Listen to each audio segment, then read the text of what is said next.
都把枪放下！该把枪放下的是你吧？蓝冰本是缉毒刑警队长，在上一世的一次缉毒行动中遭对方卧底暗算，壮烈牺牲，如今竟重生到了宁海市的一名交警身上。本想着低调的生活，不料今生的身份竟然这么不简单。下班啦，蓝冰。真羡慕你啊，又可以回家陪漂亮老婆了。看着这些陌生的面孔，蓝冰只能抢笑着回应：啊，是啊，回家。回哪个家呀？我都不知道自己家在哪里。不过我居然有个老婆，听同事那酸酸的口气，似乎我老婆还很漂亮。嘿嘿嘿。我要是你，有个那么漂亮的老婆，下班绝对准时回家，1秒钟都不会浪费的。对了，蓝冰，你马上就要转正了，以后记得提拔一下我们几个啊。什么转正？还搁这儿扮猪吃老虎是吧？你老丈人可是咱们市委的书记，嫂子还是刑警支队的领导呢，你去分局随便当个小队长什么的，岂不是轻轻松松？老婆是刑警支队的领导，老丈人竟然是市委书记。哇哦，这样的开局我简直不要太少了。很快，同事们都下班了，蓝冰一个人在单位了解自己的工作内容和人际关系，关键他也不知道去了哪都不认识。突然，一辆黑色轿车突然停在了单位门口，下来一个女人，她穿的比较清凉，纤细的柳腰性感绝伦，修长的美腿白皙无比，长相更是清纯绝艳。有没有这样一种可能，这就是我老婆？早上被我爸说2句，今晚就不回家吃饭是吧？妈呀，果真是我老婆，赚了，这把赚大了。老婆，回家吧。很快，车子停在了一高档小区，女人下车后递给蓝冰一部手机，以后电话联系，我不想像今天这样来接你。这个年代用手机的还不多吧？谢谢老婆。回到家里，一开门，蓝冰就察觉到一股凝重的气息。蓝冰，你过来一下。好的，爸。林轩开车请你回家这种事，我不希望还有下次。蓝冰这才知道自己老婆叫林轩。好的，爸，不会有下次了，您放心吧。书看得怎么样？什么书？你考公的书。你以为我是你老丈人，你就可以随便进来当公务员？我告诉你，笔试这关，你必须给我过。原来这老丈人还真的打算给自己从一名交通协管员变成真正的交警。哦，在看呢。来，考你。我这几天有点忙，没看多少。没看多少和完全没看是两个概念，少废话。在质量1吨以上小型货运汽车货物后端不准超出车辆多少米。大哥，你倒是问我一些刑警方面的知识啊，我又不是交警，我知道个屁啊。这是这本书第1页的第1题，你到底在搞什么？爸，我明天就看。不用看了，烂泥扶不上墙的玩意儿。蓝冰，这书是我爸特意给你弄来的，都给你快半个月了，你什么意思？蓝冰真不知道该怎么回答。问你话呢，哑巴了。蓝冰是个出了名的倔驴，对待罪犯那是毫不客气的。什么时候受过这种窝囊气？我一回来，你们就搁这审问犯人一样审我。我入赘进来是给你们当女婿的，不是当狗的。要看我不顺眼，明天就去民政局离婚。此话一出，所有人都怔住了。这市委书记刚招的一个上门女婿进来，马上就离婚，这传出去，他面子还要不要啊？蓝冰，反了你了！你的一切都是我给的，你在这吼什么？我逼着你给我了吗？离婚，必须离婚！你真的是气死我了！爸，你是不是单位上遇到了什么事情？你发这么大火做什么？是这小子太不争气，我当初怎么看上他了？蓝冰，去洗澡睡觉去。林轩也洗了个澡，穿着一条连衣裙走了进来。林轩竟然从床底下搬出一张折叠床，随后将其打开，放了一个枕头在上面，就这样盖着被子睡在了旁边。结婚之后分床睡，看来已经有一段日子了。吃早餐的时候，一家人也没什么交流。爸妈，林轩，我都想好了，从现在开始我搬出去住，明年这个时候我回来和林轩离婚。你入赘我们林家，给你买车，给你安排工作，你还不知足是吧？他要离就等他离。好，谢谢爸妈的理解，那我走了。蓝冰带了500块钱，偷偷租了个房子住，免得别人说闲话。结了婚还住宿舍什么的。很快3个月过去了，蓝冰天天看书，感觉自己眼睛出问题了，医生又说没有任何问题，于是他请假1天，在家里休息。第2天一早，让蓝冰发现了一件不得了的事情，家里的一只苍蝇就仿佛放慢了速度一样，蓝冰甚至能够用筷子夹住苍蝇。难不成自己觉醒了异能？他发现自己眼睛不仅可以捕捉极快的速度，还能够做到过目不忘，任何他看过一遍的东西就能记住。这要重新回去参加个高考，不得分分钟考个状元。蓝冰报考的单位是宁海市刑警支队技术大队，不用想，蓝冰被录取了。老林啊，你这家伙的眼光是真的毒辣。从何说起？你家女婿蓝冰以综合成绩几乎满分考进了我们支队刑侦科，这么多年以来，这是头一例。你说蓝冰考进了你们刑警支队？是啊，你不知道吗？哦，知道是知道，但是没想到他能过。得了吧，你自己女婿什么水平你自己不清楚，要没2把刷子怎能入你的法眼？不是你面的他？对啊，我以为他走了什么关系，所以昨天早上我亲自面试，一共6个备考人员，就只有蓝冰对我的问题对答如流，而且找不到任何毛病。说实话，我在刑警队这么多年，我没有遇到过这种天才。下午，林正山回到家。今天周末，林轩和他妈妈于爱莲都在家里。林正山脸上罕见的出现笑容。孩子他妈，吩咐厨房今晚搞几个好菜，另外把我战友送我的那瓶茅台拿出来。咋了？这是有什么喜事？蓝冰以第1名的成绩被宁海刑警支队录取了。林轩啊，你赶紧给他打个电话，晚上给他庆功。蓝冰考上刑警了。你们政委今天和我说的，我也是才知道。他不是考交警吗？怎么来刑警队了？他肯定是想和你一个单位，赶紧的给他打电话。好。身为缉毒特战队长的你，却被兄弟出卖，壮烈牺牲，如今重生成了一名交通警察，并意外获得一双异能天眼，会延续你的荣耀吗？老丈人得知蓝冰被刑侦录取了，高兴的让女儿打电话通知晚上给蓝冰庆功。电话打不通，应该是换号码了。估计他还在赌气呢。这都过去半年了，什么气能赌那么久？我觉得蓝冰是不会回来了。不可能，不然为什么放着更容易的交警不去考，偏偏要来刑警队？要知道支队每年才招1、2个人，他是想和你一起工作。林轩并没有说什么。大家欢迎了新入职的同志蓝冰。就这样，蓝冰也正式成为宁海市刑警支队刑侦科的一名警察。突然，一位民警冲了进来。杨队，出事了！出什么事了？宁冈区贺龙山公园发现了一具无头女尸。贺龙山刑警大队没出警吗？发现尸体的人是咱们省书记的太太，现在市委要求15天内必须破案。15天，所有人员带好装备出警。杨队长带队火速出警。别紧张，很快就习惯了。干咱们这行的，经常和尸体打交道，有什么不懂可以问我。好。案发地点贺龙山公园后山，排水渠下面躺着一具浑身赤裸的无头女尸。很快，蓝冰打量着尸体，凭借他那双敏锐的眼睛，立马判断出了很多信息。现在的气温为3至6度，根据尸体腐败程度来看，死亡时间应该是10至12天前。被害者颈部切口粗糙，并非锋利刀具等器物所致。被害者身上有明显的擦痕，所以这里应该不是第一现场。被害者大概率是被拖行过来的。右前方地面有残留血痕，血痕所指方向是公园南侧树林，而拖行一个成年人体力损耗严重，作案地点不会太远。小伙子，你是法医吗？我是宁海市刑警支队新入职的刑警。你说前方小树林才是第一现场？没错，尸体是被拖过来的。小杨，你带几个人去那边树林勘察一下。是。我们在前方树林发现了带血的衣物和大量血迹，经确认，那里就是第一现场。小同志，你叫什么名字？我叫蓝冰，他是我们市委书记的女婿。这样，那如果这件案子交给你负责，你最快多久能破案？10天。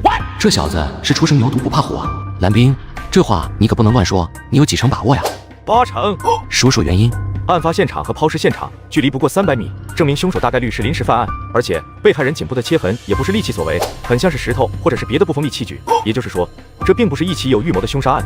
只要能想办法确认被害人身份，我甚至能在3天内破案。杨队直接愣在当场，黄桂珍也是有些震惊地看着蓝冰。说实话，他今天挺晦气的，要不是眼前这个警员说他10天内能破案，他都想直接打电话去骂人了。你是这案子的负责人吗？是的。案子交给你，几天能破案？这个不好说。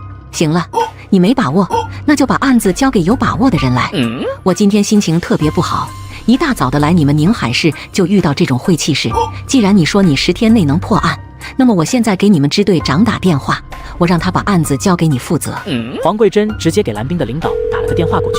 黄队长，老姐，我知道你要说什么，保证全力侦破此案。说话的人是支队长老黄，是黄桂珍的亲弟弟。你们技术大队有个警员叫蓝冰，他的刑侦能力非常强，任命他当组长，不然你这案子半年都未必能破。老姐，这种事情怎么能乱来？蓝冰他才刚入职，我看人很准的，这个蓝冰和其他同志不一样。行，那我马上开会成立专案组，任命蓝冰为组长。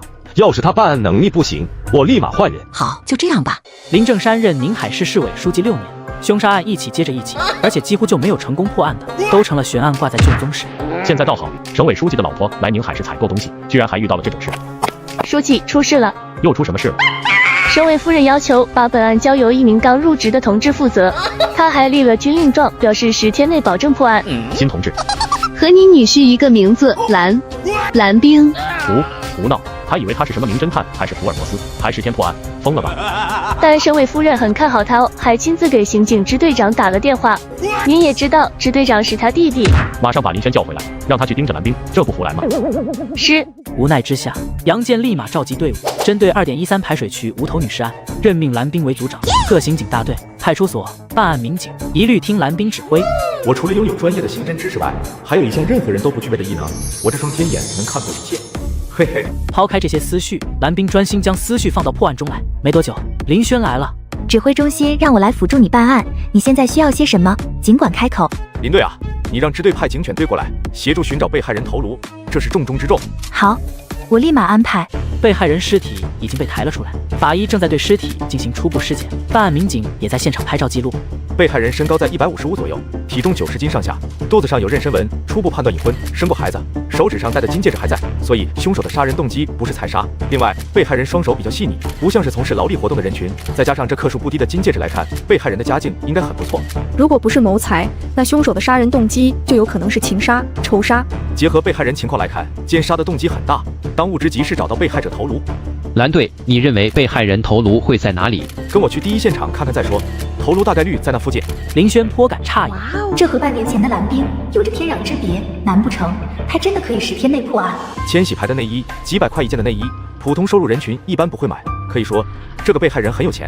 这时候，2名办案民警回来了。林队，我们把这周边都找遍了，没有发现被害人头颅。没事，一会儿让警犬队帮忙。不用了，我大概知道头颅在哪里了。你发现线索了？这棵树上有攀爬过的痕迹，树底下的鸟粪还特别多，大概率被害人的头颅被挂在了树上。大家立马抬头看去，突然一阵风吹来，一片茂密的树叶被吹开，一张煞白恐怖的人脸。身为缉毒特战队长的你，却被兄弟出卖，壮烈牺牲，如今重生成了一名交通警察，并意外获得一双异能天眼，会延续你的荣耀吗？凶手身上连凶器都没有，又怎么会去准备安全膜？很快，林轩安排人员上树，将被害人的头颅取了下来。幸好因为气温较低，所以并没有看到有蛆虫。究竟有什么深仇大恨，至于这么残忍吗？还把头挂在树上？就看蓝队能不能尽快破案了。从被害人头颅上面，你能发现什么蛛丝马迹吗？蓝冰的推理异于常人，再加上他那双拥有异能的双眼，他一下就能看出来。被害人头颅上有几处创伤，头骨严重碎裂，被害人大概是被钝器击打头部致死。根据伤痕的状态来看，凶器不像是铁锤、榔头等器物，反倒是像石头、砖头。蓝冰完全就像是变了个人似的，缜密的推理，冷静的分析，像极了一名经验老道的刑侦专家。蓝冰，接下来还需要什么？警犬队是不是可以不用来了？对，既然被害人的头颅找到了，就可以不用警犬来帮忙了。张秘书又火急火燎地赶到林正山办公室。有个好消息哦，专案组找到被害人的头颅了。这么快？被害人头颅是在哪里找到的？居然在一棵树上被发现的。我这个女婿可以啊，他是怎么想到的呢？好像是他发现了一棵树有攀爬痕迹，还在树底下发现了很多鸟粪。这种微小细节他也能发现，看来这小子还是有些本事的。案发现场，案子侦破还在继续。被害人五官特征已经完全扭曲腐烂，没有任何的辨认价值。想要确认被害人身份，估计有点麻烦。被害人家境优渥，失踪10天以上，家人肯定早已报警。我们可以调取一下最近的失踪人口报警记录。我认为被害人失踪到现在，他的家人还没有找过他，就证明根本没人报警，否则以他的家境条件，早就立案全程寻人了，不至于死亡10多天才被发现。蓝队，你的意思是被害人身边没有什么亲戚朋友？大概率早已离婚，处于独居状态。被害人手指上的戒指是20年前的款，只有港澳那边才有，由此证明该女人年龄应该超过了40岁。不是，叶队，你连那戒指是20年前款都知道？无意中翻过一本金店的书，里面出现过这个戒指而已。怪不得杨队让你来当专案组队长，你这过目不忘的本事是我梦寐以求的技能啊！现在当务之急是想办法复原被害人生前样貌。咱们支队有没有绘画方面的天才？现在这头颅结构还算完整，还可以进行绘画复原。我们的小雨同志就是这方面的天才。太好了，那就辛苦你了，叶小雨。放心，交给我就行。叶小雨立马从包包里取出画本和画笔，现场对着被害人头颅就开始进行绘画复原。没想到警队还有这种天才。对了，小凡，能给我看看你本上记录的都是什么吗？都是破案的一些随行记录。给这个张小凡竟然在这么短的时间里写下了这么多东西，并且还将整件案子梳理得非常清晰，包括自己说的每一句话，找到的每一个证据。蓝队，我根据你的推理梳理了一下整个凶杀经过，你看看还有没有什么纰漏？好，你说。根据你的推理，被害人大概是10天前的晚上，被人使用砖头或者石头重击头部而死，死后被凶手割下头颅，将其头颅挂在树上，剩下的躯体则是拖到了300米外抛尸排水渠。大概就是这样。凶手使用路边石头或者砖块当凶器的行为来看，凶手和被害人应该事前不认识，大概率不是情杀，也不是仇杀，那犯罪动机很可能就是奸杀了。一会儿等小雨画好后，就把尸体和头颅送回去支队法医科，看看被害人生前是否遭到过不良行为。可我总有一种预感，这起案子和平常遇到的不一样，但却总说不出原因在哪里。蓝冰，你还发现别的什么线索没有？一个成年女性头颅大概8至10斤，带着这样的重物能轻松爬到那么高的树上，这证明凶手是一名特别善于攀爬的专业人士，这其中包括伐木工、电工、护林员，还有就是特殊的一种职业——采蜜人。纯野生蜂蜜非常值钱，所以在宁海市就有不少采蜜人。好，那我马上安排人员对着周边进行排查。先别急啊，等尸检报告出来再说。如果被害人没有遭遇不良行为，那我们的调查方向又会大不相同。我明白了。很快，叶小雨画的头颅画像就画好了。被害人生前长相和这素描画像不会有太大的差异。警队有叶小雨这样的天才，太难得了。领导对这起案子十分重视，要求我们尽快破案。10天，你有没有把握？有，我要一直等到今晚10点过后。我也是这案子的负责人，我们应该一起调查。那好吧。支队传来通知，被害人尸检报告，死亡时间大概是11天前。被害人体内并没有提取到男性水分，会不会是凶手戴了安全膜之类的？根据我的推测，大概率不可能。凶手身上连凶器都没有，又怎么会去准备安全膜？既然如此，那杀人动机究竟会是什么？根据我的推测，有2种可能：第一，凶手是个不正常人类，有着暴力倾向人格，或者说本身就精神不正常；第二，凶手和被害人之间因为一些事情发生了争执，临时起意。比如呢？比如说，被害人和凶手发生口角，凶手一气之下捡起路边石头将被害人砸死。你这么一说，还挺合理的。被害人的年龄和身材都不是能够勾起男人欲望的类型，奸杀的可能性确实不高。所以想要破案，还得晚上亲自勘察一遍。身为缉毒特战队长的你，却被兄弟出卖，壮烈牺牲，如今重生成了一名交通警察，并意外获得一双异能天眼，会延续你的荣耀吗？一个40多岁甚至50多岁的女人来买补肾药，目的是什么？当然是给自己老公补身体。但就目前情况来看，她应该是没有老公的。那就是情人或者是包养的男人了。晚上，蓝冰为了搜集线索，依旧站在公交车站牌旁观察。由于夜间气温骤降，林轩冷得一直在搓手。时间差不多了，跟我来。蓝冰，你干什么？我干什么？我什么也没干，你着什么急？自己绊倒了，还说我？哼，讨厌，都怪你。行了，找线索要紧，起来吧你。蓝冰开始模拟整个犯案的过程，周围的花草树木，一切环境就是这起凶杀案的见证者。突然，蓝冰停了下来。你发现什么了吗？你说，如果被害人脑袋猛烈撞击这个广告牌，会不会留下痕迹？你是说，你看这广告牌表面有一些很明显的划痕，应当是被害人疯狂挣扎，指甲划到的。而最明显的是这边，可以明显看到几滴血渍。你的观察真仔细，大白天都不一定能看得出来。蓝冰，你太棒了！被害人额头上的巨大伤痕，应该就是在这广告牌上撞击所造成的。至于后头骨的伤，应该是石头砸击，那才是致命伤。被害人遇害的第2现场，周围就有很多乱石，并且上面也都有血迹。所以，凶手将被害人拖到树林进行的分割，凶手也一定会浑身是血，而这周围并没有一个能洗脸洗手的地方，只要遇到路人，都会被发现不对劲，这是破案的关键。蓝冰又带着林轩来到抛尸的地点，那个排水渠的位置。一路走来，你有没有发现一个问题？怎么说？你没发现这大晚上的完全不需要使用电筒吗？这路灯足够亮。我记得市里并没有安装这种大路灯吧？应该是对面的肉菜批发市场安装的。我觉得再过一会儿，他们就该卸货工作了。果然，没过多久，很多大货车就来了。他们开始忙碌着卸货、搬货。从公交车站那里开始，就陆陆续续停满了货车。很多搬运工推着斗车经过这条路。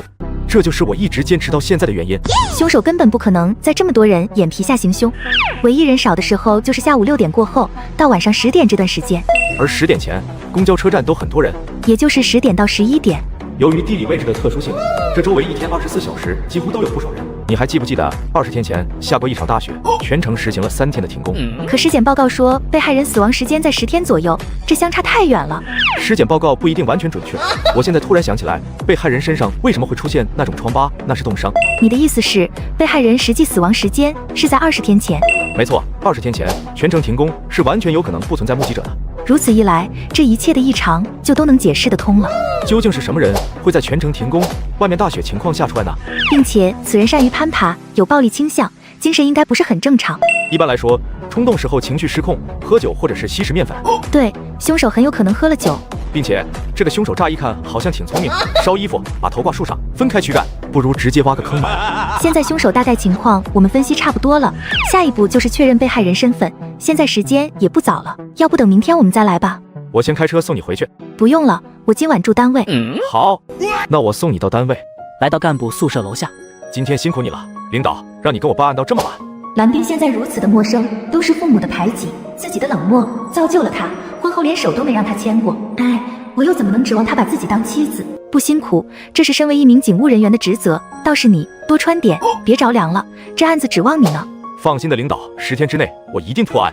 两人分开后，蓝冰回去交车，并且写下了今天的办案记录。大队值班领导经过办公室，见到蓝冰仍旧还在伏案工作，他微微点了点头。一名警戒之星正在悄然升起。第二天一早，蓝冰便来到大队，大量的寻尸启事发出去后，依旧没人来认领尸体。到目前为止，根本不知道死者叫什么名，哪里人。我查了一下，上个月大雪停工那几天，案发地点只有6路和45路公交车在运行。小凡去公交公司走访调查一下，问问那些司机当时有什么异常。收到。另外，其他人继续走访调查，问问周边居民有没有一个爱喝酒、爱打架，并且善于爬树的男人。是，我再去法医科看一下。林队，你跟我一起来吧。好。在证物架上那堆烧焦后的土和一些树叶，蓝冰走过去仔细瞧了瞧，突然发现有奇怪的味道，类似于中药味。怎么了？这叶子有什么问题？这树叶和案发周围所有草本植物的叶子都不一样。你的意思是，这树叶很有可能是凶手留下的？不，这应该是被害人的随身物品，否则不可能被凶手一起焚烧。依我推测，这应该是一种中药材。而在案发地点周围就有一个很大的药材市场。也就是说，被害人当天前往药材市场买中药，回来等车的时候才遇害的。走，我们去案发周围的药材市场调查一下。很快，蓝冰开着警车和林轩两人来到了事发地点附近的大型药材批发市场。请问你们知道这是什么药材吗？这是银洋货，我们这里不卖这个。那这个市场哪里可以买到这个？这是一种补肾中药材，我们这里只有3家可以卖，就在左边，一直往下面走100米左右，你看到金马药材行几个字招牌就是了，连续挨着的3家都是卖这种中药的。好的，谢谢。你这年纪轻轻的就吃这种药啊？那个啊，对啊，他需要补一补。哎呦，不管用就换人吧。这俩货真是没谁了，算了，破案要紧。行了，我们在调查无头女尸案，有线索记得告诉我，有奖励的。啊，好的。离开了这第一家药材店，蓝冰和林轩前往老板口中的金马药材铺。老板，上个月大雪停工那几天，有没有一个女人来你这里买过银洋货之类的药材？好像是停工的第2天，有个女人来买药，要那种特别补肾的，还说多少钱都行。我当时还和几个伙计开玩笑，说是不是她老公不行？你们这帮卖药的就这么喜欢开玩笑吗？那她买完了药往哪边走了？往公园那边去了。你们这里有监控吗？有监控，因为经常有人偷东西。我们这些药材也很贵，随便被偷一点都很值钱。我能看一下监控吗？别这么说，配合办案是我们的义务，你跟我来吧。蓝冰说过，破案很需要运气，很不巧，监控刚好被系统自动删除了。蓝冰带着林轩来到公交车站，看着站台上面的信息，蓝冰继续开始了他的推理。案发当日，只有6路公交车的终点站是大学城。大学城和这案子有什么关联吗？一个40多岁甚至50多岁的女人来买补肾药，目的是什么？当然是给自己老公补身体。但就目前情况来看，她应该是没有老公的。那就是情人或者是包养的男人了。没错，后者可能性最大。我有理由猜测，被害人在包养男大学生。所以你认为他过来买补肾补气的中药是给他包养的男大学生用的？很有这样的可能。那我们现在去大学城走访一下。我也是这个意思。于是两人掉头前往大学城方向。身为缉毒特战队长的你，却被兄弟出卖，壮烈牺牲，如今重生成了一名交通警察，并意外获得一双异能天眼，会延续你的荣耀吗？这个女人和那个叫周泽强的男生有过100多次的开房记录，她还和其他20几个不同姓名的大学生有过记录。林队，如果你是一个富婆，想来大学城找小白脸，你会怎么做？我会在大学城这边开一个24小时的便利店，以此更多的接触他们。没错。还有很多勤工俭学的大学生会去兼职打工，尤其是值夜班。这时候，这些想找小白脸的女人可以经常去便利店买东西，从而和那些大学生套近乎。所以说，我们首先走访便利店。没错。于是两人从中午挨个便利店去调查，直到晚上7点半，仍旧没有任何线索。两人来到了宁海市石油大学门口的便利店。林队，你去问问她。因为林轩长得很漂亮，男生见到她都会愿意和她多说一些话。欢迎光临，想买什么随便看看。男生很有礼貌，但目光却是落在林轩身上，不停地打量。同学你好，我想和你打听一下，你们学校附近有没有经常出现一个女人，45岁往上的样子，打扮得很有钱，并且有包养男大学生的情况？有啊，有个女人经常来我的店里，还多次问我要不要和她出去吃饭。这个女人的样貌特征，你还有印象吗？当然记得，她在我们学校都出了名了，我认识的好多同学都被她包养过。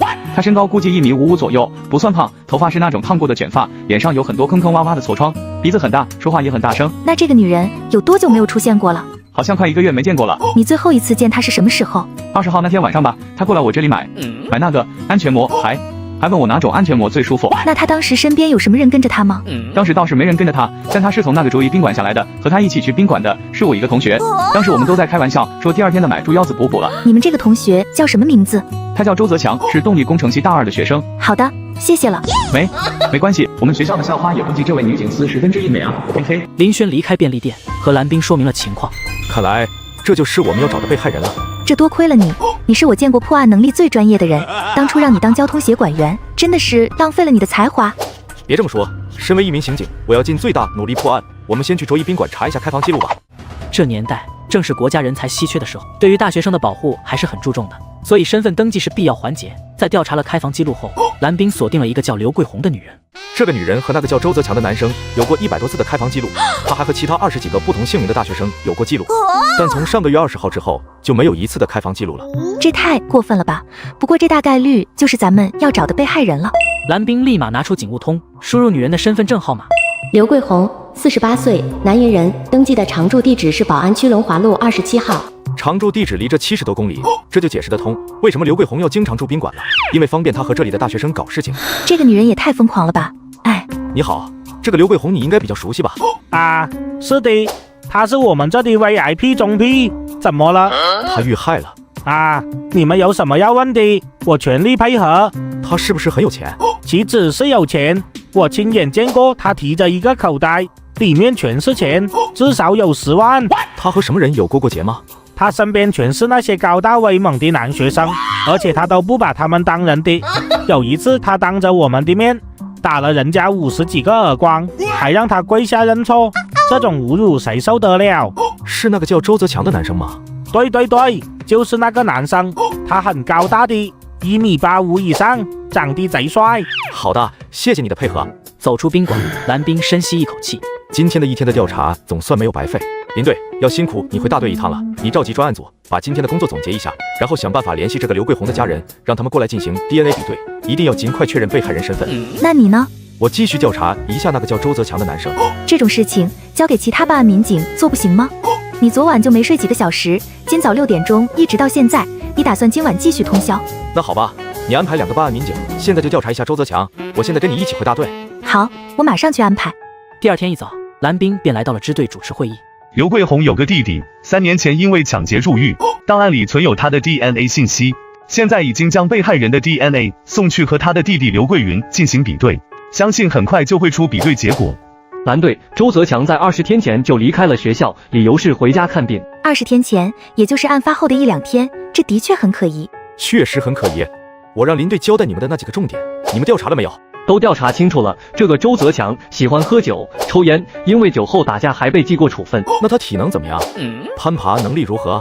体能很好，曾经代表学校获得过障碍赛第1名，尤其是攀爬障碍项目更是破了纪录。爱喝酒，有暴力倾向，善于攀爬，并且在案发后第2天便离开了本地，大概率就是他了。不管怎样，先联系周泽强，把他传唤过来再说。行，我马上去办。似乎这个周泽强成了最大的嫌疑人，杀人动机有了，嫌疑人的各种特征他也具备，但蓝冰总觉得有些不对劲。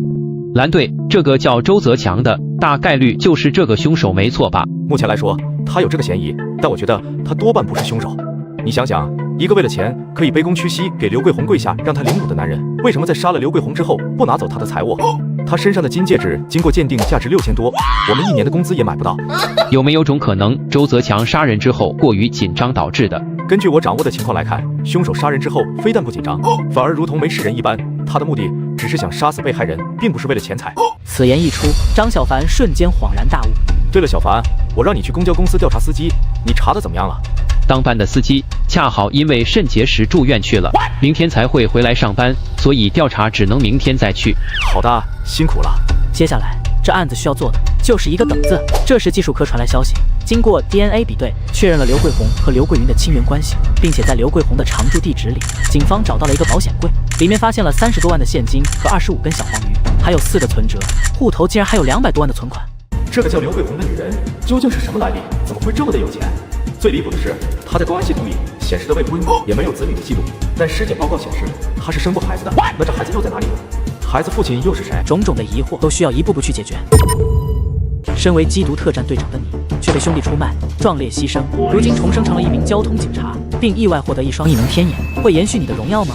可以让这位警官姐姐先出去吗？当着这么漂亮的姐姐，我实在说不出口。好，她每次都让我吃药，一晚上折磨我10几次。刘桂红的妹妹刘桂芳来到了刑警大队。刘女士你好，你和你这个姐姐还有来往吗？老死不相往来，从来不联系。她结过婚没有？有没有子女？好像有个儿子，在港澳那边，具体也不清楚。你的意思是他去过港澳那边发展。这么和你说吧，蓝警官，他早些年在那边跟着一个男人搞面粉的，我们都以为他死在外面了。行，具体情况我已经了解了，打扰了，你可以回去了。刘桂芳走后，蓝冰和林轩两人都陷入了沉思。也就是说，这个被害人刘桂红，早些年在港澳那边走的是面粉生意，敛财之后回大陆享受生活，开始疯狂包养男大学生。人在做，天在看，这个刘桂红仗着自己有钱，想必得罪过不少人。他的死归根到底还是因为太有钱，太膨胀。案子到了这里，被害人的刘桂红的身世已经全部浮出水面。很快，男大学生周泽强也来到了审讯室。为什么突然回老家那么多天？我身体出问题了，没脸回来。没脸？什么意思？我有器官功能退化了。这是刘桂红造成的吗？她对你做过些什么？可以让这位警官姐姐先出去吗？当着这么漂亮的姐姐，我实在说不出口。好。她每次都让我吃药，一晚上折磨我10几次。蓝冰皱起眉头，实在是不知道该说什么。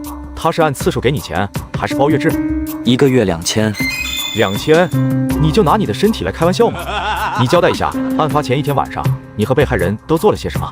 那天晚上我始终没能满足他，他就很不高兴，用皮带打我，用高跟鞋踢我。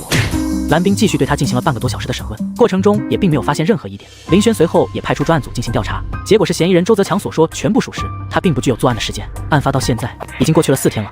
我听你呼吸有点急促，你刚刚干啥来了？下雪吗？他们给皮卡装防滑链，让我去帮忙推一下车，给我累的。防滑链，我知道了。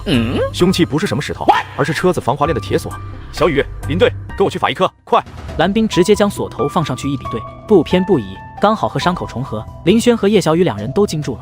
谁能想到，这凶器竟然会是防滑链的锁头？我们单位的车全部使用的都是统一型号，私家车是不配备这种装备的。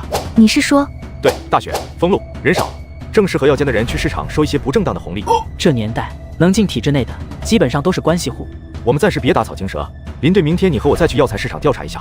好，都听你的。你好，我们是反贪组的，近期接到举报，说是食品药品管理局有人私收红包和保护费，是这样的吗？终于有人来管了，那个叫罗志军的，你们就应该把他抓起来。你说的这个罗志军，上个月下大雪停工那几天，是不是来收过钱？对，大家都放假，他个天杀的过来要钱，不给钱就砸。这个人这么嚣张，难道就没人管？管不了，据说他有个亲戚在省里头管事的，后台硬着呢。林轩在本子上记录了下来。根据药材商贩所说，他那天穿的是一件体制内分发的棉大衣。被害人鲜血喷溅到衣服，会渗透到棉衣里面的棉花上，这就是我们目前唯一的突破口。我觉得，不管这个罗志军是不是凶手，我们都应该将他抓起来调查。他背后有后台，我们背后有国家。既然如此，召集专案组对罗志军实施抓捕，一边逮捕罗志军，一边搜集铁证。蓝队，我在罗志军家中找到了一双制式棉鞋，发现里面的棉花上有干涸的血迹，证明和被害人刘桂红的 DNA 一致。好样的，小雨，辛苦了。不辛苦，案子破了之后，你请我吃顿饭就行。当然。另一边抓捕罗志军也非常顺利。我没杀人，这事儿跟我有什么关系？赶紧把我放了，不然让你吃不了兜着走。哟呵，死到临头还这么硬气。没证据就快点让我走。行，那咱直接点，脏了的棉服你烧了，但是你那棉鞋里面的棉，我们已经做过化验比对了，你还有什么说的吗？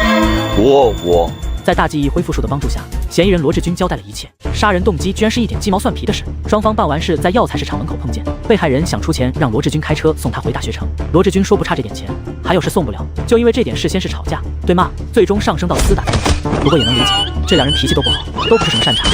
这时候民警小张走了进来。林队、蓝队，领导找你们。小林啊，听说你们把王秘书的小舅子给抓了，这怎么回事？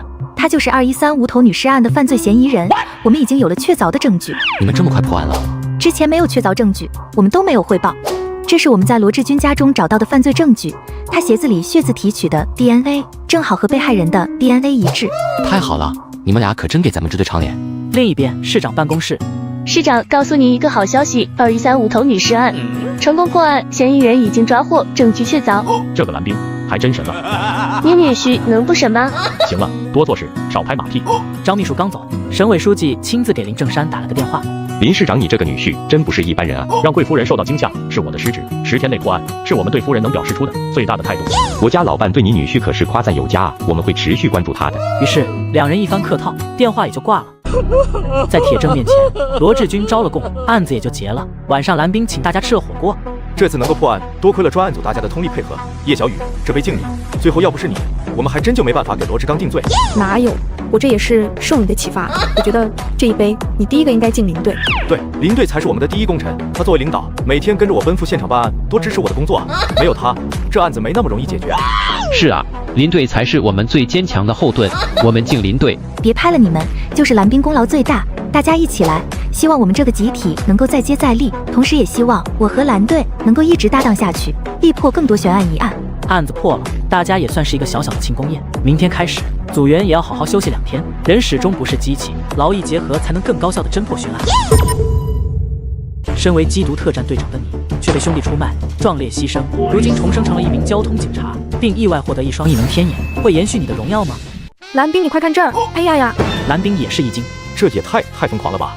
蓝冰蹲下来，仔细勘察了一下尸体，用一把小刀，一刀刀的把被害人头颅和外置器官给割下来，这得多残忍！213抛尸案完美收官，市局也对蓝冰等专案组人员给予了高度的肯定。经宁海市委组织研究决定，授予林轩、蓝冰同志个人2等功，授予专案组所有办案人员集体3等功。这次咱们要好好歇2天，我提议一起去郊外爬山和烧烤吧，怎么样？好呀，我烤的鸡翅可香了呢。既然大家立了功，咱们现在就出发吧。走走走，快点出发！我也馋了。几人开车来到了郊区山脚下，相当于一次小团建了。哇，小雨，你烤的这么香，是给我的吗？你想得美，要吃自己烤去。蓝队，你尝尝味道怎么样？小雨，你真好。蓝队，你笑起来真好看。你不笑都好看，嘿嘿。然而，就在蓝冰等人休假的时候，安水县云香山又出现了新的案子。书记，省委书记电话找您的。老刘，怎么突然给我打电话了？老李啊，我有个小舅子，刚升任安水县公安局局长的第1天，当地就发生了凶杀案。我听说你有个女婿，破案很厉害，你能不能帮个忙，把他给调过去？10天内帮忙把案子破了。10天？你这怎么又是个10天？没办法呀，当地警力落后，连法医都没有。这案子要是成了悬案，我那小舅子就15天怎么样？15天不行，只能10天。案子破了，我请你吃饭。行吧，我马上去安排。林正山知道那句我请你吃饭意味着什么。蓝冰的手机突然响起，挂断电话，蓝冰表情凝重。支队来案子了，我要先回去一趟。那我也跟你一起。我也回去吧。既然如此，那大家都回去吧，跟着蓝队破案可是立功的好机会。以前的时候，一听到有案子，大家都垂头丧气，但自从蓝冰加入之后，大家破案的信心倍增。没想到林正山亲自来了支队。蓝冰，安水县有件案子需要麻烦你去一趟，如果你能破案，你想要什么我都满足你。安水县是我们宁海市的管辖范围，我身为刑警，这是我义不容辞的责任。这种杀人抛尸案，你有把握多久破案？一般情况下10天足够了。10天？你是认真的？行，等你破案，我给你1等功，并向省公安厅给你申请特别荣誉。不用，破案是我的职责，否则我也不会来刑警队了。于是蓝冰连忙走进办公室，换好制服。林轩已经在等蓝冰了。已经有办案民警和法医在进行勘查了，但为了案子的严谨性，我交代他们不要破坏现场，等咱们到了再说。好，案子具体是个什么情况？3小时前，报警人称在安水县云香山山林里发现了一具浑身赤裸的无头男尸。又是无头尸体，抓紧，立刻出发案发地。蓝冰戴上手套和鞋套，随后走进案发现场。叶小雨突然发现被害人的外置器官竟然也被割掉。蓝冰，你快看这儿！哎呀呀！蓝冰也是一惊，这也太疯狂了吧！这比刘桂红那案子还残忍。这是真的歹毒啊！蓝冰蹲下来，仔细勘察了一下尸体，随后又看了看四周。根据尸斑的情况来看，死亡时间大概是3天前，脖梗和外置器官处的伤口为割裂伤，由此可以推断，凶器大概率是一把小刀。用一把小刀，一刀刀的把被害人头颅和外置器官给割下来，这得多残忍！被害人身上有大片淤青和捆绑痕迹，意味着他生前受到过非人的虐待。被害人应该是在活着的时候就被人生生割掉了外置器官。此话一出，张小凡和其他办案民警都顿时感觉身体一凉。蓝队，这案子破案的难度大不大？死亡时间是在3天前，这比刘桂红案要好办得多，我有信心很快破案。如说被害人活着的时候遭受虐待，那么这里很可能就不是第一案发现场，被人割掉了那里，如果不及时就医的话，是活不了多久的。小凡说的对，如果没有交通工具，是不可能将一具尸体带到此地的。蓝队，根据你大致的分析，被害人身高体重是多少？被害人加上头部，身高大概在165左右，体重140斤上下。他的眼睛给他带来的特别能力，也是其他办案人员不具备的一种异能。被害人手掌粗糙，皮肤黝黑，应当是常年从事劳力活动的人。我看未必，被害者胸口的伤应该是一种气疮，是接触性皮炎的一种，所以才会呈现出一副好像被水泥腐蚀过之后的样子。而且被害人的左腿和右腿不对称，脚掌也比右脚掌小很多，应该是有残疾，行动不便。还得是蓝队分析的有道理。那接下来我们调查方向是什么？还是正常流程，先寻找被害人头颅，确认被害人的身份。那被害人的外置器官还要不要找？这就不用了，多半早就被老鼠之类的给吃掉了。那行，我马上安排人从案发地点向周围进行扩散式的寻找。好。蓝冰的眼睛就像是高清数码相机一般，一切关键细节都不会遗漏。法医没有检查到有其他的脚印，除了报警人和他的狗。报警人还在现场吗？我想了解一下。在上面。好，报警人叫做李忠贵，手里还牵着一条狼狗，背上还有一把很长的猎枪。你好，麻烦再给我讲述一下你发现尸体的过程。我带着狗出来打野兔，来到这里的时候，狗子就开始嗷嗷叫，我就把狗链解开，让它追过去，结果狗子突然停下，一个劲儿的叫唤。我走过去定睛一看，吓得我魂儿都差点没了。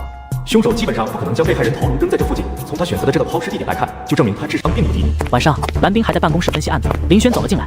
林队，我总结了几点：首先，凶手应该是个智商比较高的人；其次，他对当地环境非常熟悉；最后，他家里一定是有车的，摩托车、小车，甚至是3轮车，这样才可以将尸体运到那么高的地方进行抛尸。如果是摩托车，那么被害人应该是被什么东西裹起来，绑在摩托车后面进行运输的。蓝冰恍然大悟，林队，你提醒了我。如果说凶手用布裹着尸体抛尸的时候再解开裹布，这样的话尸体就不会留下痕迹。凶手用布裹着尸体的目的只是为了掩人耳目，也就是说，运输尸体的交通工具是没有遮挡的。那就只剩下3轮车和摩托车了。那我们只要重点调查当地拥有摩托车和3轮车的人就行。翌日，蓝冰和林轩两人开着警车再次来到案发地点。很快，蓝冰在其中一根尖刺上面发现了一块细小的布片。林队，把车里的镰刀给我扔下来。蓝冰，你小心点，我扔过来了。很快，随着镰刀扔下去，蓝冰不偏不倚，刚好伸手直接抓住了镰刀刀柄，这让上面的林轩愣了一下。蓝冰这反应能力似乎和正常人有些不一样。很快，蓝冰利用镰刀将整一株荆棘植物砍了下来，将上面的布片小心翼翼地扯下来。是蓝色的布片，包裹尸体的是这种蓝色布皮。马上给专案组打个电话，让他们查监控，留意一下摩托车或者3轮车后面有蓝色布皮卷的人。好。蓝冰和林轩这对组合无疑是破案的最佳搭档，但生活中，蓝冰曾是林轩一家子看不起的上门女婿。身为缉毒特战队长的你，却被兄弟出卖，壮烈牺牲，如今重生成了一名交通警察，并意外获得一双异能天眼，会延续你的荣耀吗？我估计被害人不是本地人就是外地人。别害怕，我们是警察，是来救你们的。这下子蓝冰立大功了，一人制服4名歹徒，救下6名被拐姑娘。案发地点之所以有一条路，那是很久以前公社修的，就连当地村民都不知道那条路通往云香山山顶。就正常逻辑来看，惠水村这16户居民基本上都可以排除嫌疑，因为他们大多都是一些老人和留守儿童，况且被活人和被死人是2个概念。此时专案组也发现了类似3轮车或摩托车轮胎留下的痕迹，但是这7天以来的监控居然没发现任何一辆车子或摩托驶入那条路。支队那边传来尸检结果，初步认定为失血过多而死。也就是说，被害人很有可能是被凶手割掉外置器官后，活生生致死，才被割去了头颅，抛尸荒野。蓝队，我觉得当时报警那个猎人目前来说嫌疑最大，专案组那边有没有查过他？已经调查过了，此人不会骑摩托车，家里也没有车，并且他的行为从逻辑上说不通。也对，如果他是凶手的话，巴不得尸体永远消失。安水县已经将被害人信息发了出去，但是到目前为止还没有任何消息。我估计被害人不是本地人就是外地人。我意思大被害人概率是外地人。我们华北地区身高普遍都比华南地区高一点，极少有出现男性身高不足160的。蓝队，你意思是被害人是南方人？目前来说，这只是一个猜测。南方人年轻的时候比较秀气，少有大肚腩。被害人应该是上了一定年纪，至少得35岁以上。咱们这座城市外来人口不多，如果他常住在安水县，应该比较好调查才是。这样，小凡你继续调查一下监控里出入过那条路的所有人。小雨，你跟我一起去别的村子看看。张小凡和叶小雨两人立马听从安排，林轩要回去支队处理关于这案子的细节。随后，蓝冰开着车带着叶小雨前去别的村子调查。弯道也敢超车，车速还这么快。而就在蓝冰准备下车的一瞬间，这辆面包车突然倒车，随后猛然加速冲了出去。快上车，小雨！蓝冰利用自己的异能眼分析路况，一脚地板油，车子瞬间漂移，随后就冲着面包车追去。因为一切在他的眼里都是放慢的速度。蓝队，要不要请求支援？不用，免得说我们小题大做。终于，前方没有路了，见到对方停车，蓝冰也停下了车。你在车里，千万别下来。叶小雨不放心，还是拨通了林轩的电话。喂，林队，出事了，我们需要增援，马上把卫星定位发过来。蓝冰走了过去，面包车里下来了一个人。警察大哥，我就是不小心和你发生了剐蹭，您至于这样追我吗？站在那里别动。大哥，您高抬贵手，您要多少钱？您说。你跑什么跑？把车门打开，我检查一下。车里什么也没有。马上打开，我要检查一下。行，我马上给您检查。男人凑到了车子窗户边。龙哥，对方只有2个人，一男一女，身上没有枪，要不把他们干掉。袭警是重罪，给他一笔钱，让他放我们走。如果实在万不得已，再灭口。蓝冰其实知道车里还有其他人，但他丝毫不慌。我说了，开门检查，你嘟囔什么呢？出来混，命最重要，您行个方便。车里有什么见不得光的东西吧？别这么说，我就是做点小本生意，大家都别为难大家，成吗？那看来我今天运气不错，要立功了。别和他啰嗦了，他可能叫了增援，赶紧解决了他，再把那个女警也搞走。这时候车门打开，车里下来了2个手持冻鱼的男人，直接就对着蓝冰冲了过去。面对3个手持冻鱼的男人，蓝冰竟然没有逃跑。蓝队他这么能打的吗？短短10几秒，蓝冰轻松制服4人，随后用手铐将他们铐在汽车保险杠上。蓝队，你没有受伤吧？放心吧。蓝队，刚才我都担心死了。好了，没事了，我们去看看面包车里什么情况。好。打开车门，全是被五花大绑的年轻姑娘们。别害怕，我们是警察，是来救你们的。这下子，蓝冰立大功了，一人制服4名歹徒，救下6名被拐姑娘。车上还有行车记录仪，清楚地记录下蓝冰救人的全过程。小雨，做笔录。是。叫什么名字？朱天强。年龄籍贯。于是过了大概不到10分钟，林轩带队赶来，见到眼前发生的这一幕，林轩和特警们都惊呆了。4名歹徒被铐在车子后面的保险杠上，不停地哀嚎。蓝冰，你没事吧？没事，我和小雨都没受伤。这都是你干的？这都是蓝队一个人打倒的，我就躲在车里啥都没干。林队，你不知道，蓝队好厉害，我当时都吓傻了。只要人没受伤就好。看来下次出来走访我得带枪了，这次真的太危险了。什么？你们没带武器？对呀，这些歹徒都是蓝队赤手空拳制服的。不是吧？有这么能打吗？有行车记录仪呢。我非得看看才行，这也太玄乎了吧。孔队长觉得他们是在吹牛皮。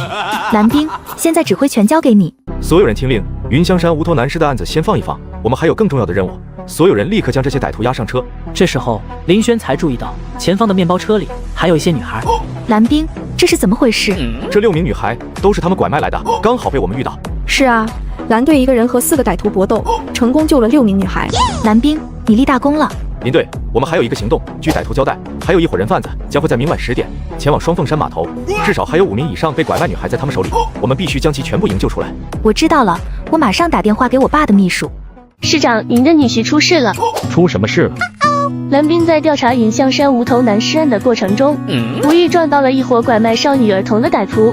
他一个人赤手空拳和4名歹徒搏斗，成功救下了6名女孩。啊，你是说真的？千真万确，是林轩林队长告诉我的。他说一会儿要亲自找您。我女婿有没有受伤？丝毫未损。太好了，哈哈哈哈。总之，行车记录仪都记录了，到时候整理一下，给蓝冰写立功材料就可以了。这要是真的，高低的是个1级英雄模范，就这功劳，过几年都可以让他当支队长了。林队，一会儿我扮演人贩子，可能会对你有些其他行为，你不要介意。放心，你怎样都行，我不会介意的。这，都是为了救人。跟着蓝冰来破案，人人都是嫌疑犯。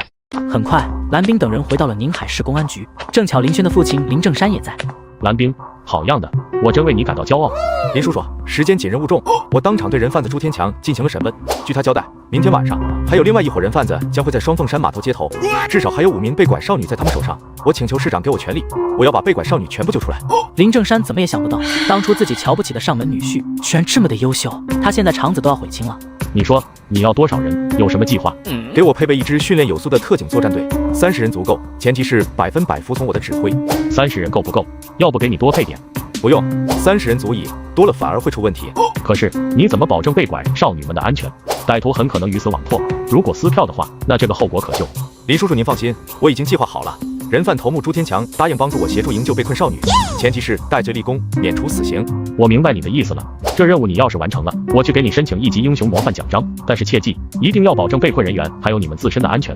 奖励都是次要的，营救被困人员才是我们义不容辞的责任。好样的！林正山现在巴不得上赶着蓝冰，大家都能看得出，一颗警戒之心正在悄然升起。对了，林书记，我想带上林队，让他当副指挥员。蓝冰是想让林轩也一起拿一份功劳。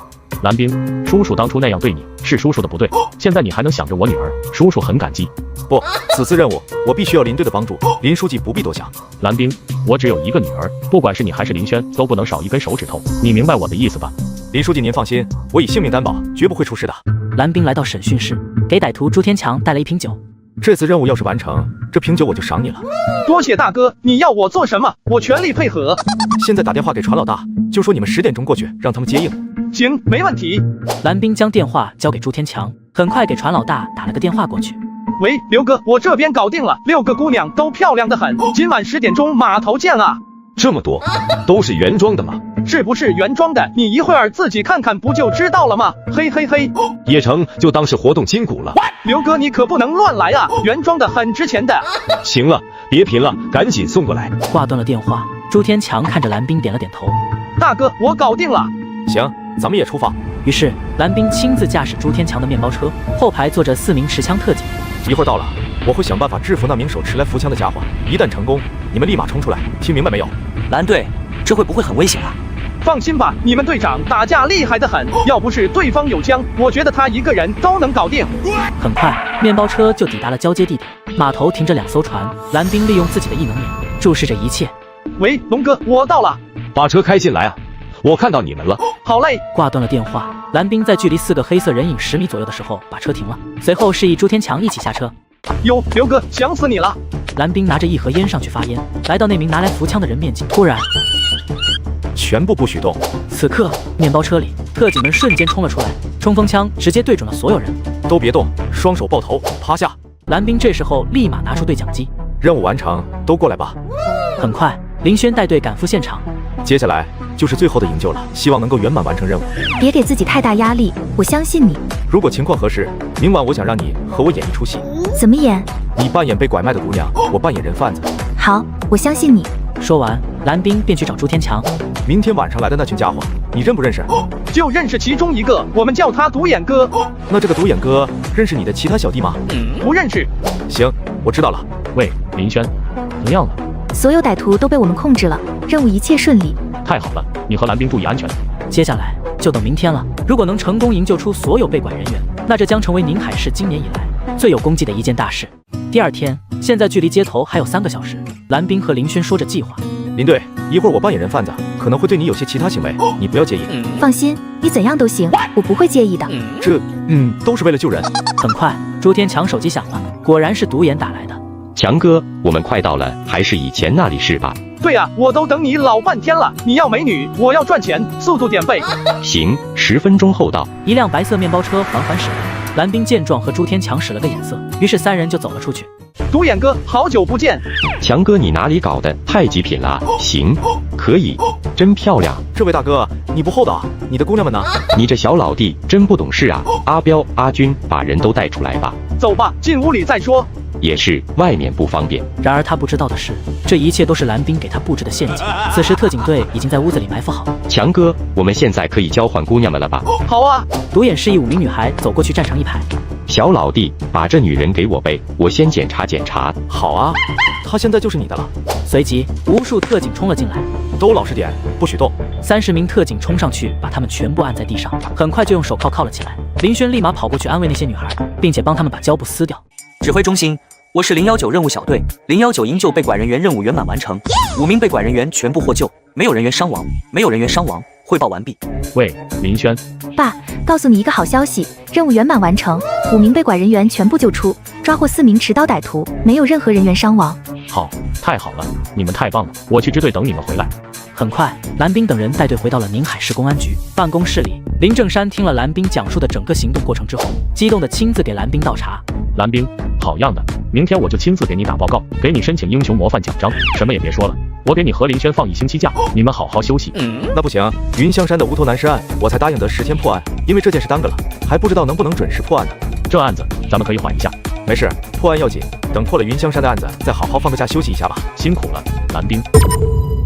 我觉得凶手不是白天作案，就是晚上作案的啊，而且不是熟人作案，就是陌生人作案的啊。跟着蓝冰来破案，人人都是嫌疑犯。蓝冰就这样凭借一己之力，硬是捣毁了一组人口贩卖团伙。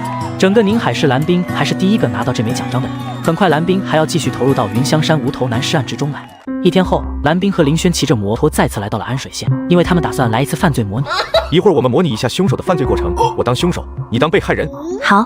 我觉得凶手不是白天作案，就是晚上作案的啊，而且不是熟人作案，就是陌生人作案的啊。好了，现在我是凶手，你是被害人。既然监控记录7天之内都没有车子上去过，那么被害人被带进去的时候就应该是7天之前。被害人死前应该是活着的，被害人就坐在凶手摩托车后面，就像你和我现在一样。蓝冰，你是在吓唬我吗？我刚才说了，凶手不是熟人就是陌生人，但现在看来，被害人和凶手应该是熟人，并且他不会想到凶手将要了他的命。林轩紧紧将蓝冰抱住，因为马上就要上坡了，终于抵达了案发地。用时23分钟。我在想，这个凶手会不会就是当年参与修路的人？是有这个可能的。这周围咱们都勘察过了，没有任何血迹，所以第一现场不在这里。我们现在要先想办法把作案用的摩托车找出来再说。是我的话，直接扔下悬崖。我们来的路上，左边有一峡谷，下面是安水江。走，去看看。将摩托车从这里扔下去的话，是销毁证据的最好办法。你看草地上有轮胎的痕迹，凶手将摩托车驶向了悬崖边，这还有几个脚坑，居然是穿了鞋套留下的坑印。这也再次证明蓝冰分析的不错，凶手有着超高的智商。蓝冰，你的推理能力天赋是真的好强大呀！哇哦，这是一起有计划有预谋的凶杀案。但蓝冰始终觉得有些东西逻辑上他说不通。可他为什么要毁掉摩托车？蓝冰，注意安全。你说凶手会将被害人头颅抛弃什么地方？挖坑埋了，或者扔在山林里，总之不大可能从这里一起扔下去。可我不明白，为什么凶手要将摩托车扔下去？这不符合逻辑。蓝冰，你这么聪明，你认为凶手这样做的目的是什么？凶手智商不低，有没有可能是他想开着摩托车一起冲下悬崖，但最后一刻他怂了，从摩托车上跳了下来？蓝冰，看这里有个大坑，像是有人摔下来的时候留下的。这里居然还有个掌印，这应该是凶手摔下时留下的。这手掌比普通人的大很多，竟然比我的大了这么多。经过测量，手掌长度达到了23厘米。难不成凶手的个子很高？破案有很多不确定性，比如说凶手个子很矮，但手掌就是特别大，甚至说凶手有可能是个女的。也对，凶手不是男的就是女的。林队，这样你看怎么样？3天之内，案子如果还是没有任何进展，那么我们就进行打捞。我什么都听你的。今晚我们很可能会在某村子村支书家里留宿。林队，你有没有问题？只要能够早点破案，我都没问题。接下来，蓝冰骑着摩托车带着林轩离开了此地。林队，这附近有流水声，我们去看看。然而，就当他们走到河边的时候，不远处有个东西正在反光，一闪一闪的。是水果刀，被卡在了石头缝里了。这该不会是……如果这是凶器的话，那么分尸地点很有可能就在这条小溪的上游。蓝冰和林轩加快脚步，沿着小溪往上游跑。然而前方出现的画面让林轩浑身颤抖，下意识地抓住了蓝冰的衣角。方圆5公里鬼影都没有。溪水中央立着一根细长的木桩，木桩上一颗恐怖的人头赫然插在上面。林队，你先用相机记录一下，然后回去通知专案组过来。好。拍完照，林轩收起相机，两人原路返回。到了有信号的地方，打电话通知专案组和支队指挥中心。没多久，无数的警车就来了。现场，张小凡、叶小雨，还有安水县公安局几个领导也来了。小凡，你带林队回去休息。小雨，你跟我在现场。收到。瞧着叶小雨精神十足的样子，蓝冰伸手捏了捏他的脸。现场可有点恐怖哦，你可别害怕。放心，保证完成任务。在蓝冰的带领下，大家进行头颅和线索的收集工作。专案组一直忙到晚上，证据收集的差不多了。回到支队，蓝冰也找到了林轩，收集到了被害人衣服，还发现了一些脚印。辛苦了。于是林轩和蓝冰召开了小组会议，所有走访调查过的人都说没有见过被害者长相特征的那么一个人。也就是说，这个被害人确定不是本地人，而是外地人，而且还很有可能是第一次来这个地方。会议过后，蓝冰来到政务室，开始分析今天发现的证物。叶小雨和张小凡也在旁边进行协助。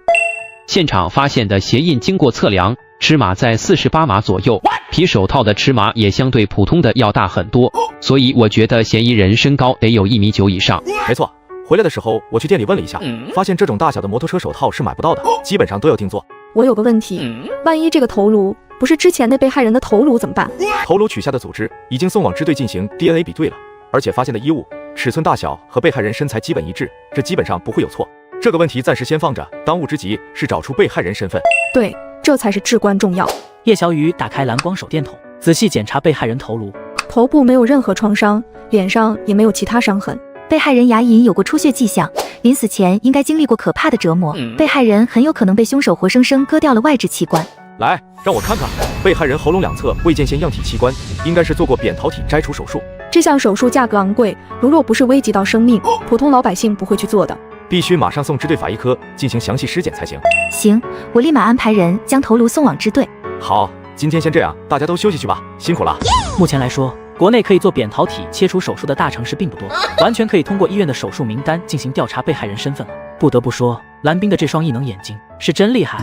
经调查，在金门市第一人民医院做这项手术的加起来只有46个人，功夫不负有心人。当比对到第17个人的时候，蓝冰一下子停了下来。你们看，这个人和被害人像不像？明眼人都一眼能看出来，这就是被害人。我可以100%确定，就是他。不愧是你啊，蓝队，你这办法真行。被害人名叫陈万海，今年38岁，未婚，州贵省毕节人。于是，警方立马和被害人的家人取得了联系。2天后，经过陈万山的辨认，确认被害人是他的弟弟陈万海无疑。你好，我是你弟弟遇害案的办案负责人，我叫蓝斌。您问吧。你弟弟陈万海左脚是不是有残疾？是的，小时候摔了一跤，没有治好，那条腿就一直瘸了。你弟弟陈万海性格怎么样？万海这个人以前挺正常的，后来不知道怎么搞的，人变得有点怪异。具体是指哪里？估计是打光棍久了，他有时候喝了酒，会跑去村里一些妇女家里骚扰他们。后来被村里教育一顿之后，收敛了很多，但没过多久，他就变得越来越奇怪了。有时候他会去镇上，裤子脱了，对着过路的妇女鼓到那玩意儿啊。他做扁桃体切除手术这件事情，你知不知道？这个我一点都不知道啊。蓝冰、林轩荣获个人1等功，张小凡、叶小雨荣获个人3等功。跟着蓝冰来破案，人人都是嫌疑犯。是这样，经我们调查，你弟弟陈万海于上个月在金门第一人民医院做了扁桃体切除手术。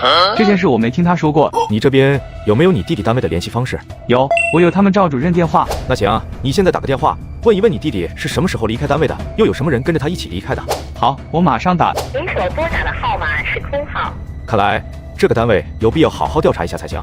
据调查，被害人陈万海工作的单位叫做福宁建材厂，在过完年后就辞职了，理由居然是回家结婚。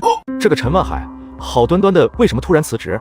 这个要和他结婚的女人又是谁？办公室里大家都在对案子进行分析。这个陈万海1个月只有4天假期可以外出的，所以他接触过什么人才是我们调查的目标。这种跨省案相当复杂，要不是当地市委下了指示，否则还得我们亲自去一趟。金门公安那边怎么说？还没消息，估计还得等一等。蓝冰，就目前掌握的线索，你觉得有哪些可能性？我的推测是，被害人陈万海是个长期单身的光棍，有人知道他打工几年存了一些钱，于是打着给他介绍老婆的名义把他骗走了。可他最后这笔钱不仅没有被骗，反而拿来做了这个扁桃体切除手术啊！我猜测对方杀他的目的很有可能就是这个扁桃体切除手术。怎么说？凶手千里迢迢把他骗到宁海市，却没想到他竟然拿着这笔钱去做了手术。凶手气急败坏，所以将其残忍折磨致死。可即便如此，也没有必要割掉他的外置器官啊。根据陈万海的哥哥所说，被害人曾经骚扰过妇女，有没有一种可能，因为陈万海对凶手的女朋友或者老婆做过什么事，才导致凶手如此痛下杀手？哟呵，小雨，想象力不错哦，不排除这种可能性。下一步我们有什么计划？等金门那边消息吧。很快，金门公安那边传来消息，这个陈万海并不是特意为了做手术才来到金门医院的，而是因为扁桃体发炎，无意中确诊为癌症才做的手术。也就是说，他发现自己患癌纯属偶然，他前往宁海市另有目的。于是蓝冰立马安排民警调查长途客运公司，重点调查途经州贵毕业的班车。果然还真就查到了线索。初9晚上10点多，在毕节岔河镇路口接了3位乘客，其中就有这么一个瘸腿矮胖的人。跟着他一起上车的有一名身高1.9米的高大个儿，和一名全程不会说话只会打手势的聋哑女人。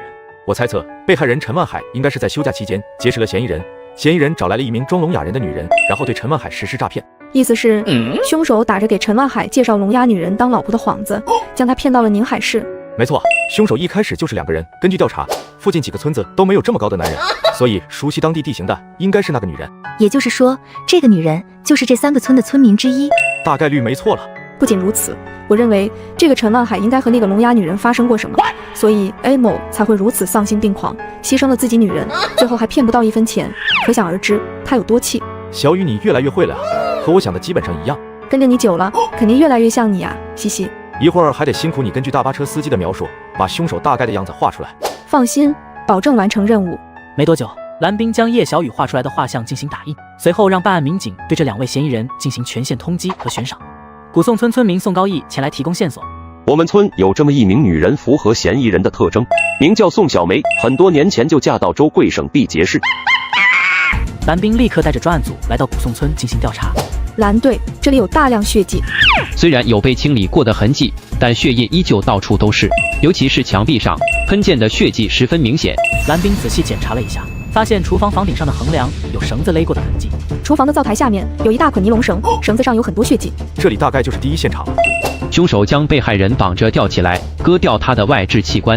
看来凶手果然是宋小梅没错了。但奇怪的是，凶手竟然把凶器和被害人衣物都抛弃在山中小溪里，为什么这个尼龙绳不扔掉？不仅如此，这大量的血迹也没清理干净。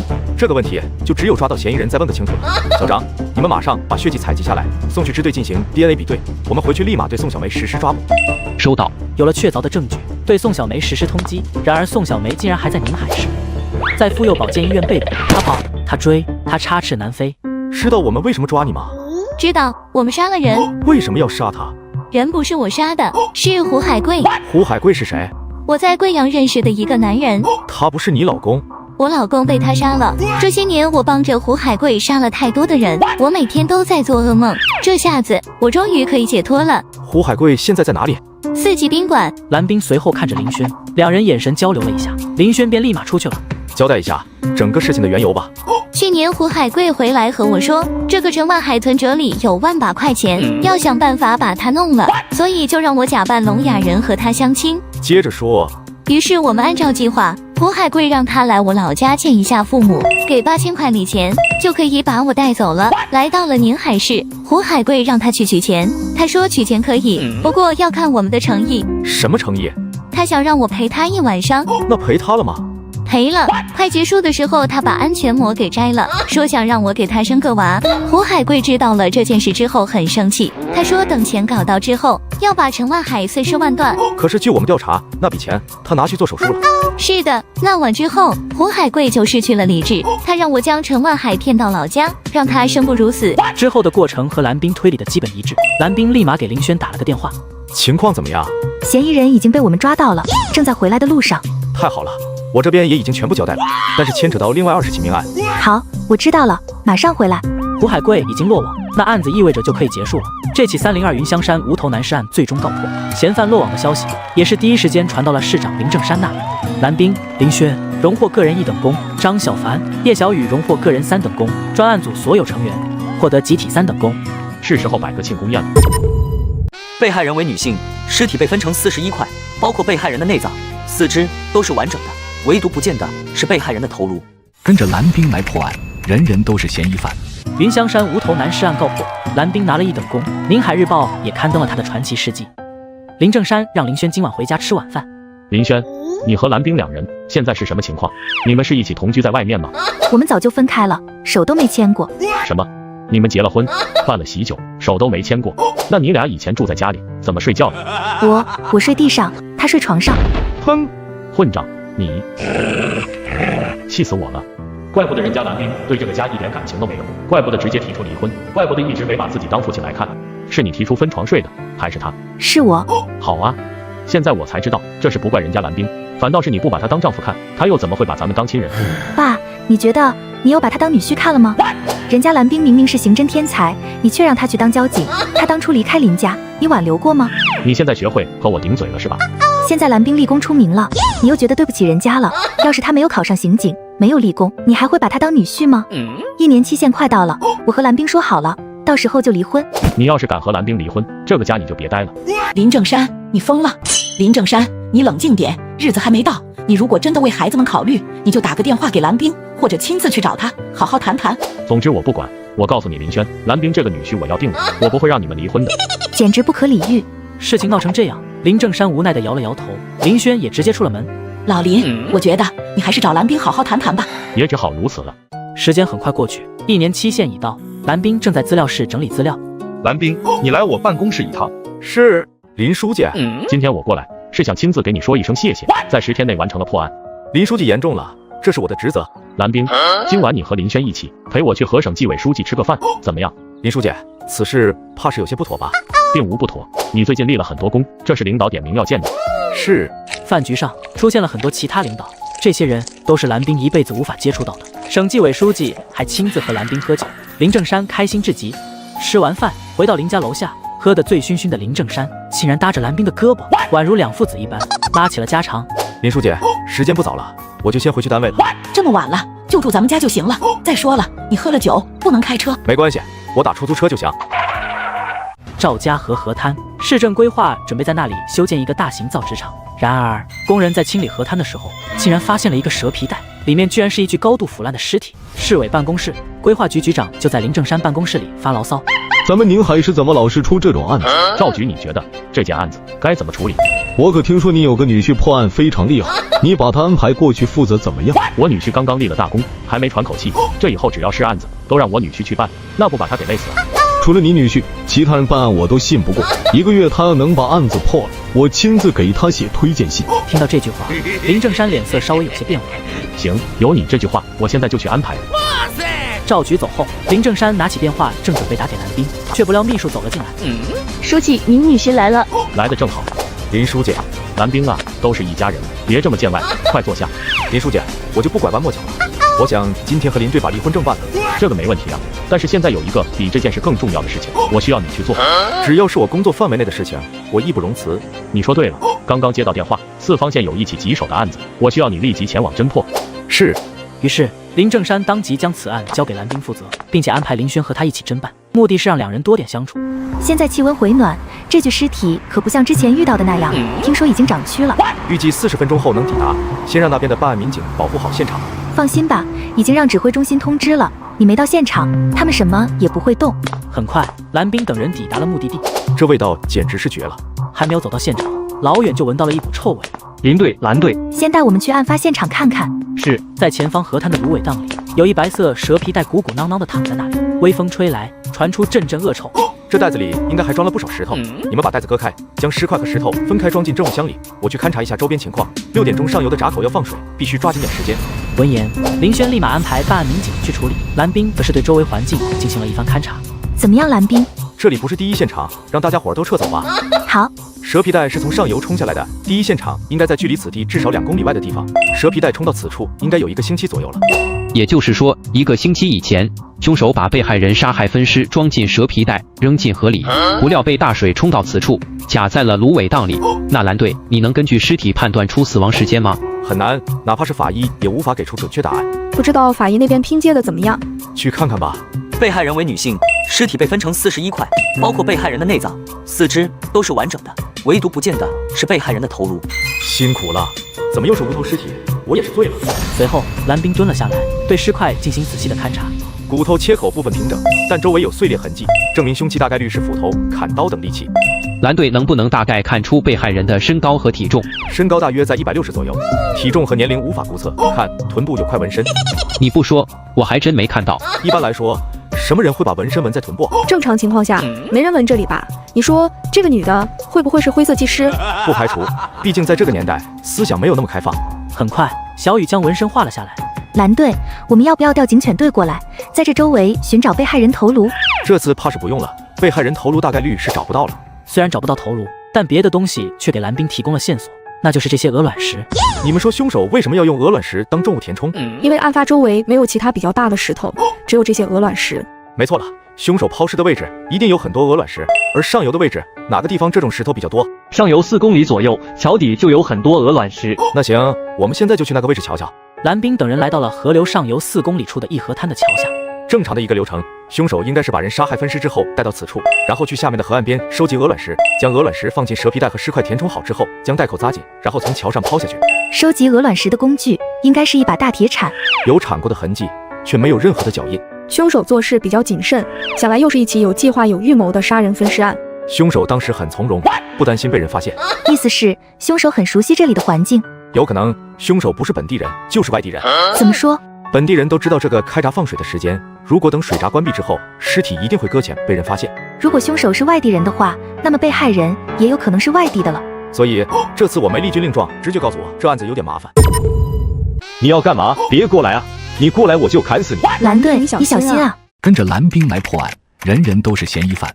现在的情况是，四方县河滩发现一袋碎尸，腐烂严重，没有被害人头颅。很快，天色暗了下来，水位还在涨。大概8点多，水位能达到一个顶峰，所以凶手抛尸的时间应该就在8点左右。晚上回到四方县公安局，大家对今天的工作做了汇报。没有意外，办案民警的走访调查并没有任何成效，没有人报失踪，更没有人认识臀部有蝴蝶纹身的女人，在蝴蝶中间还有一个字母 B。会议结束之后，蓝冰带着林轩再次前往政务室。蓝冰对那些鹅卵石和蛇皮袋进行了检查。鹅卵石基本上可以确定就是在四方桥下挖掘的。至于这个蛇皮袋，在宁海市也是非常常见的，到处都能买得到。这时候，支队法医走了进来，确定被害人以前怀孕生过孩子，并且死亡时间大概在11天前。辛苦了，这个尸检数据还是很有参考价值的。现在基本上可以确定，凶手应该并不是基隆镇的人，因为本地没有人不知道水闸的事情。第二天一大早，开完会之后，专案组有了新的调查方向，那就是重点调查污水镇、三河镇这2个镇。蓝冰和专案组再次前往抛尸地点，他们要在周围进行走访，有没有外地车来过？队长你好，4月3号那天下午6点左右，我看见一辆白色的面包车出现在这附近，并且徘徊了很久。4月3号，这刚好符合被害人死亡时间，而且正好又是下午6点左右。好的，谢谢你的配合。这面包车徘徊来徘徊去的，他应该是在寻找合适的抛尸地点。有这种可能性。哦，对了，这辆面包车看起来很破旧，左边有个灯好像不亮，车子开起来也有点摇晃。根据这一特征，蓝冰立马和林轩前往交通队。很快，经过交通部门的逐一排查，发现三河镇有个名叫吴大强的男人很符合特征。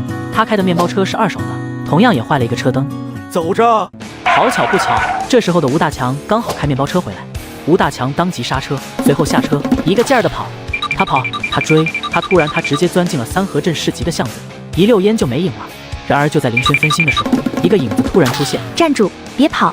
这女警体力怎么这么好？眼看就要追上，吴大强顺手将打铁铺上放着的大砍刀抢了过来，反手就对着林轩一刀劈去。好在蓝冰及时赶到。这蓝冰怎么这么能打？好有安全感啊！所有人不知道的是，蓝冰的异能眼在关键时刻观察到的一切都是放慢速度的。这时候，其他民警也赶来了。都别过来，谁过来我砍死谁！办案民警没有一人带枪，都不敢靠近，只能俯着身子和吴大强周旋。这时候，蓝冰直接从人群里走出来，随后径直朝着吴大强走了过去。你要干嘛？别过来啊！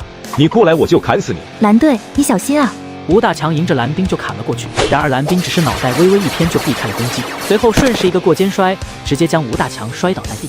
这支队来的神探，除了会破案，格斗技巧也这么强悍吗？很快，其他民警连忙冲过来，将吴大强按在地上，用手铐铐了起来。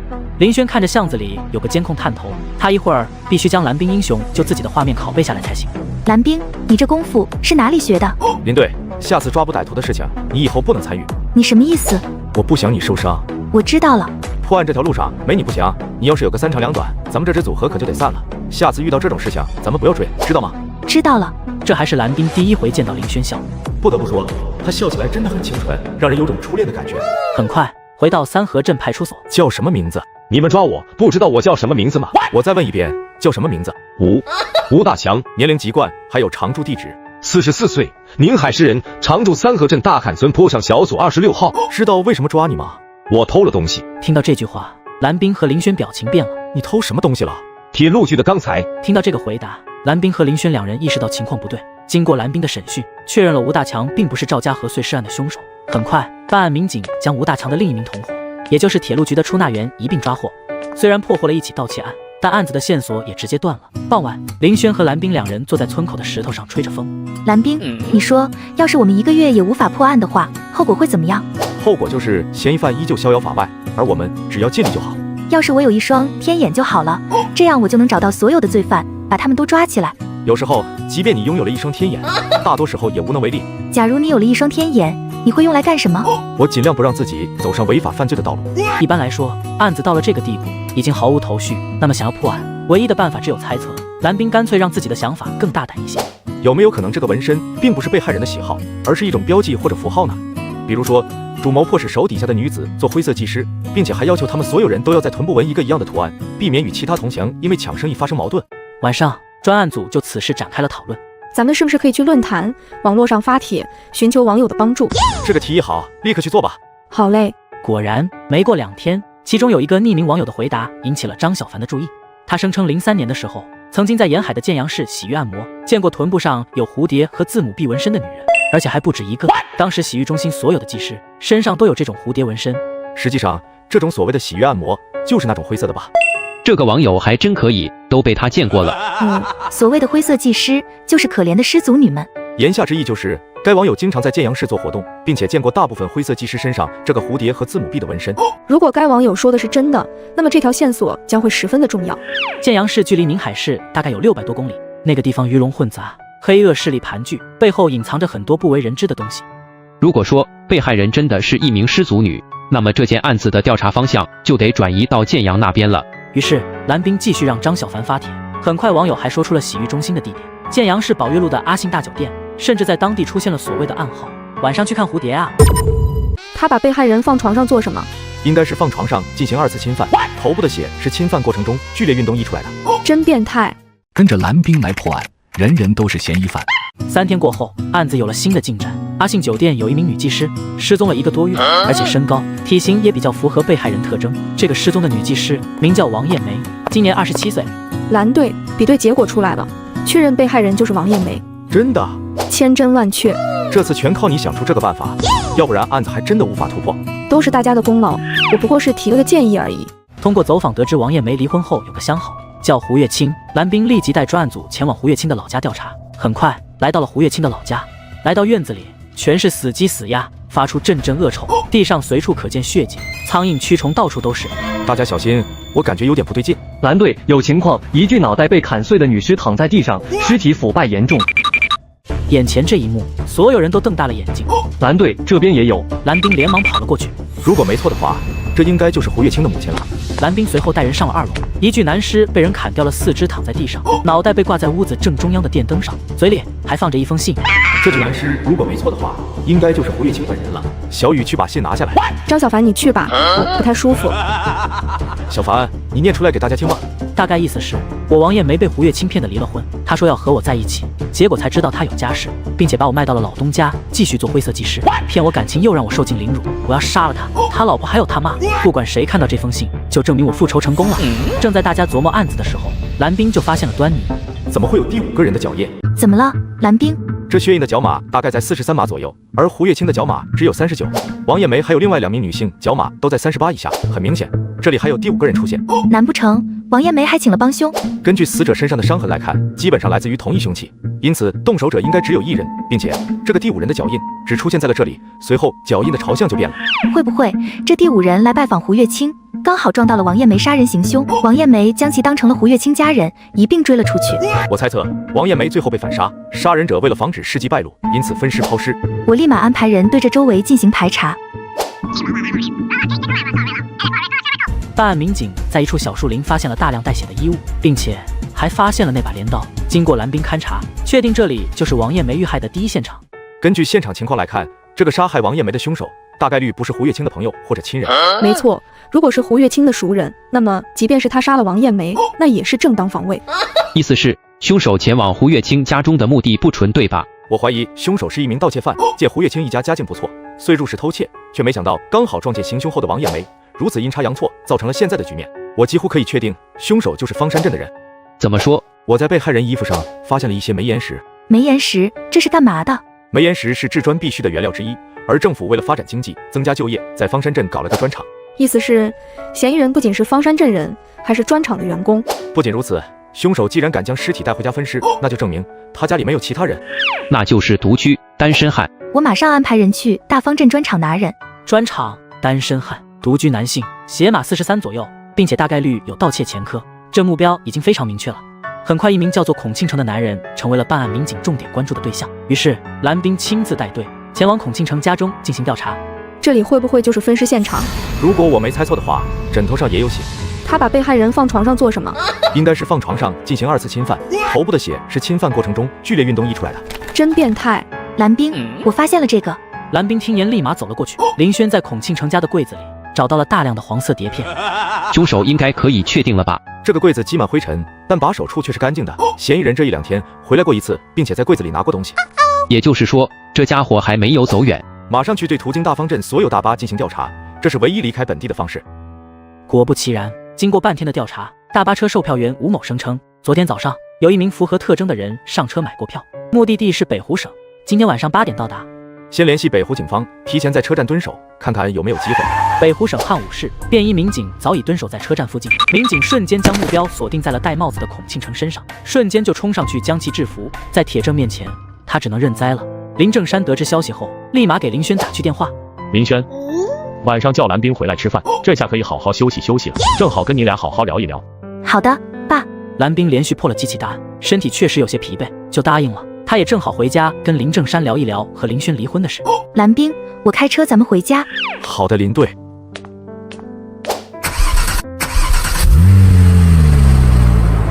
蓝冰，刹车好像不灵了。